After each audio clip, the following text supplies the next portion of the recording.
Hello foodies. ఈరోజు మనం capsicum టమాటా curry చేసుకుందామండి. ఇది చాలా సింపుల్గా నేను నేర్పిస్తాను. కరివేపాకు కంపల్సరీ యాడ్ చేసుకోండి. దీనికి కావాల్సిన మసాలా నేను ఇక్కడ చూపిస్తున్నాను. అల్లం వెల్లుల్లి, గరం మసాలా అనమాట. 2 ఎండుమిరపకాయలు తీసుకున్నాను. ధనియాలు, చెక్క, లవంగాలు, యాలకులు అంతేనండి. ఫ్రై చేసి అల్లం వెల్లుల్లితో పాటే కలిపి గ్రైండ్ చేసేసుకోవటమేను. అయితే నేను ఇక్కడ కూర కోసం ఒక ప్యాన్ పెట్టుకున్నాను. దాంట్లో తగినంత ఆయిల్ తీసుకోండి. ఆయిల్ తక్కువే పడుతుంది.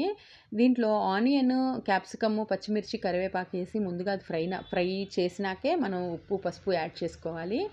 క్యాప్సికమ్, ఆనియన్ ఫ్రై అయినాక టమాటో యాడ్ చేశానమాట. టమాటో తొందరగా మగ్గిపోతుందండి. క్యాప్సికమ్ కూడా తొందరగా ఫ్రై అయిపోతుంది. ఇప్పుడు ఉప్పు, పసుపు వేసి కాసేపు మగ్గనిద్దాం. ఉప్పు నేను తక్కువే వేస్తానండి. చాలకపోతే లాస్ట్లో మనం చూసుకొని యాడ్ చేసుకోవచ్చు. ఇట్లా చక్కగా ఫ్రై అయ్యి ఆయిల్ సపరేట్ అయిపోయింది అని అనుకున్నప్పుడు మనం మసాలా యాడ్ చేసుకోవాలి. కూర ఉడికేటప్పుడు మనం ముక్కలు చక్కగా ఈ టమాటా, క్యాప్సికమ్ ముక్కలు ఫ్రై అయిందా లేదా అని చెక్ చేసుకోండి.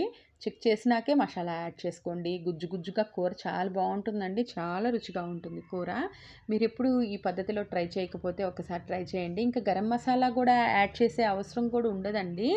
ఎందుకంటే మనం ఆల్రెడీ చెక్క, లవంగాలు అన్నీ యాడ్ చేసి మిక్సీలో పట్టేసుకున్నాం కదా. మొత్తం ఇందులో ఉన్నట్టే అనమాట. నాకు ఉప్పు సరిపోయినట్టు అనిపించకపోతే తర్వాత మళ్ళీ నేను కొంచెం యాడ్ చేసుకున్నాను సాల్టు. అట్లా చూసుకొని వేసుకుంటమే మంచిదండి. ఒక్కసారిగా ఎక్కువగా వేసుకోకూడదు.